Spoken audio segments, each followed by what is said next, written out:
Magandang gabi po, Luzon, Visayas at Mindanao. Nadakip habang sumasideline sa pagpasada ng jeepney ang isang dating security driver. Matagal na palang tinutugis ang suspect dahil sa pagpatay umano sa kanyang kapitbahay. Ang mitya ng krimen, madalas na pambubuli umano ng biktima. Narito ang aking eksklusibong pagtutok.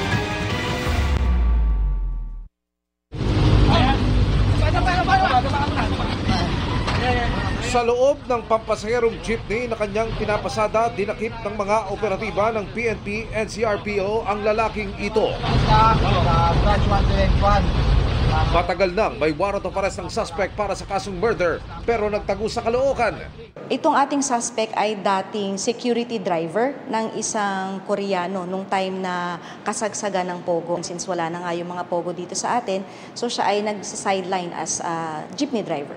Ayon sa pulisya, binaril at napatay ng suspect ang kanyang kapitbahay na nang mamaliit umano sa kanya. Ayon sa ating suspect, madalas siyang nabubuli nitong ating victim. Tuwing dadaan siya, kinikikilan siya. Hanggang sa humantong na raw sa puntong napundi na ang suspect. Napuno na kasi nga lagi daw siyang nabubuli. Nagdilim yung paningin at pinatay na niya yung victim.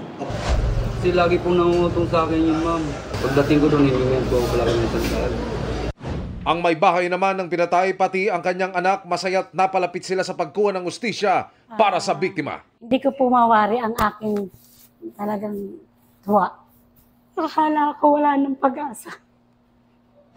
Para sa GMA Integrated News, Emil Sumangil, Nakatutok, 24 Oras.